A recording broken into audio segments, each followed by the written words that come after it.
Hello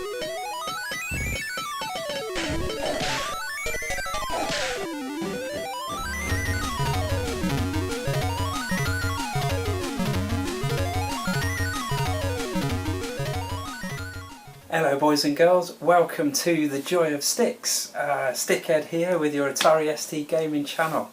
Now first on the agenda, I must apologise. I didn't mean to leave your subscription feed quite so empty of Atari ST content for quite so long, but real life gets in the way, as it always does, doesn't it?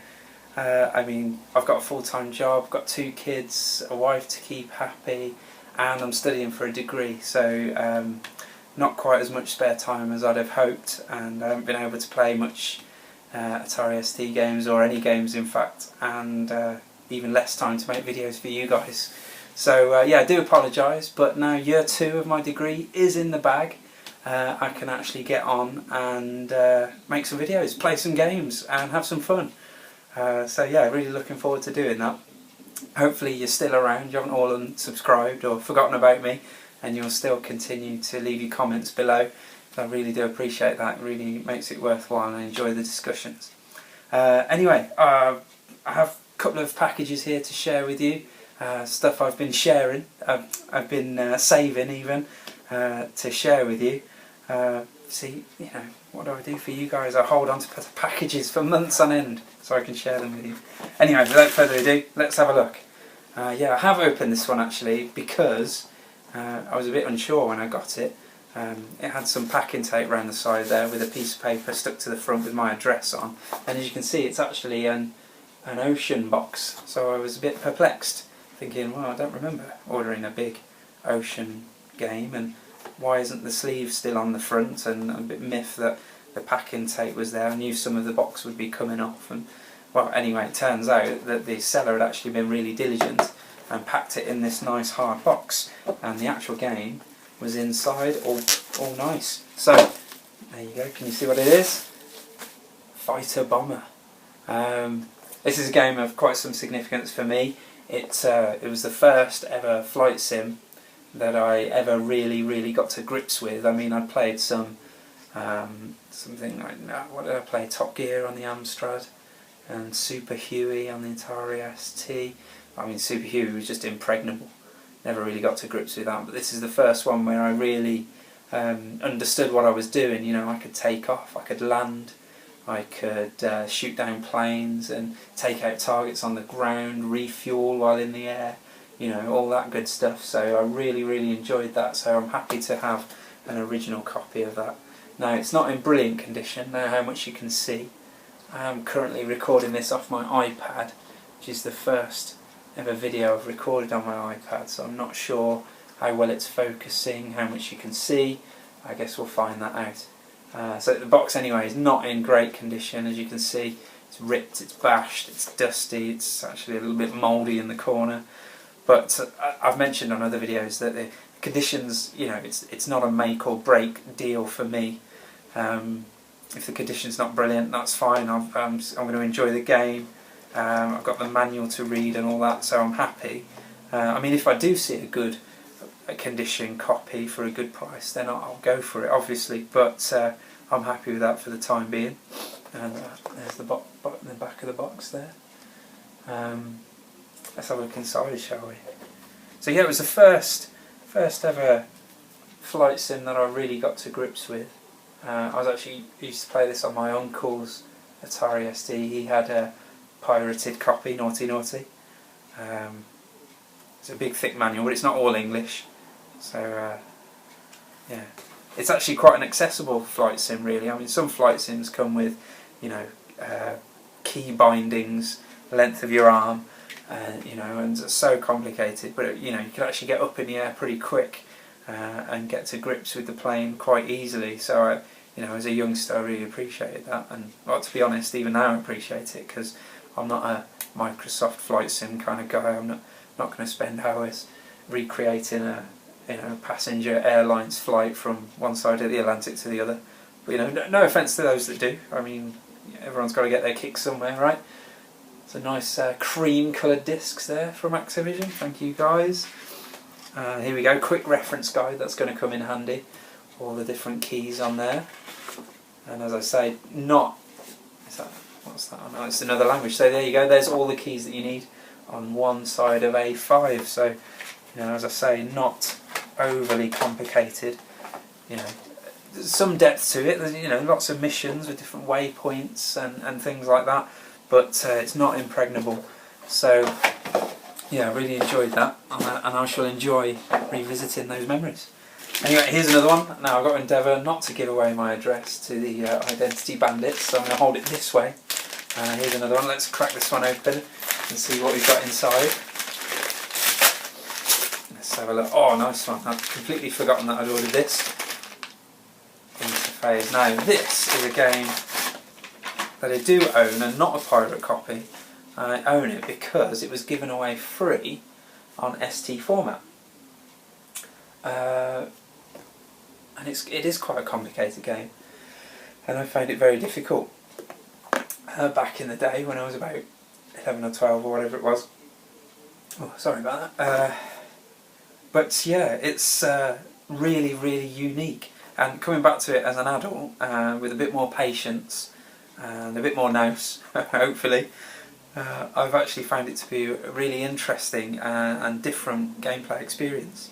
I don't know if you can see the screenshots there. They don't give away too much actually, but basically, if I remember rightly, your role is, well, shall I read the blurb?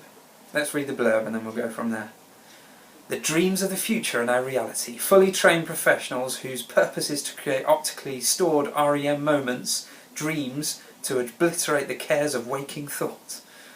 Yet the DreamTrack Corporation have created an insidious implant within the latest DreamTrack that is being mastered for release within the labyrinth of the corporation's mainframe complex. Exciting. As a rogue dreamer, you have to enter the mainframe and direct your partner to the track itself. The minds of every future generation will be trusting to your skill and intellect. Yeah, well anyway, what that basically means is you're not in the real world, you're in this kind of dreamscape, abstract realm, and you've got to direct somebody who is in the real world to where they need to get in order to, you know, sabotage and shut down this dream track or whatever it is. And so you're floating around this bizarre world, and your actions have consequences in the real world. So, for example, you know, your partner in the real world might be walking down a corridor towards a pressure-sensitive floor that will alert, that, you know, set off alarms and alert guards and things. So in your dreamscape world, you've got to fly to the appropriate place and shoot the node or whatever it is to shut down that alarm so she can pass through safely. So yeah, really interesting concept. And I've never been a fan of escort missions, but it's, you know, it's nothing like that. It's not an escort mission as such. You've got these directives to complete before your partner gets into these dangerous situations as she's walking along. And at any time, you can pull up a map and see what's going on in the real world, where she is, where the cameras are, where the guards are, and things like that. So anyway, yeah, I mean, I'm sure. I need to do a video of it. Basically, it's far too difficult to explain in words alone. But yeah, great game, and I'm really glad I've got that. And I don't know if you can see the condition is actually really quite nice on that. So really chuffed. Oh, let's have a look inside. I just forgot to have a look inside. It's a bit stubborn. Come on, there we go. Oh, that is a juicy manual. Now that's two languages, English and Italian, and it's quite thick. So I mean, you know, you could probably see how complex it is with me trying to explain it to you.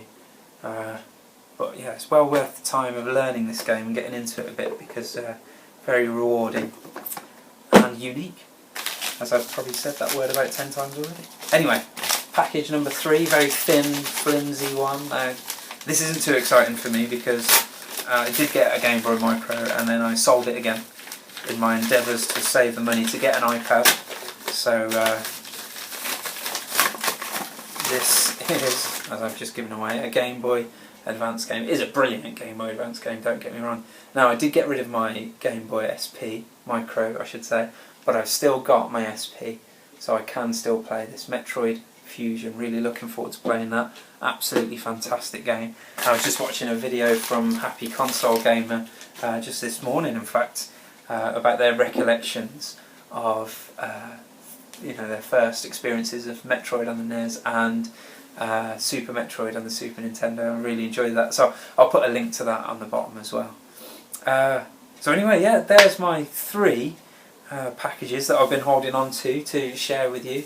There's a couple more on the way in the post as we speak, so I'll be sharing those with you too. I've got a recommendation for you. You need to check this out. If you're not just into Atari ST, and I think most of the people who subscribe to my channel have other systems that they're interested in too. If you're into retro at all, you need to check this out. This is the 321 show, and again I'll put a link down below so you can go and check it out.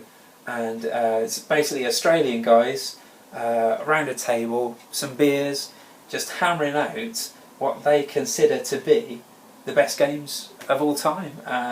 There's a heavy console bias, because I don't really know what the situation was like in Australia during the 80s and 90s, but from their talk, there's not much talk of computers. It is all console based, but that's fine. I love my consoles too.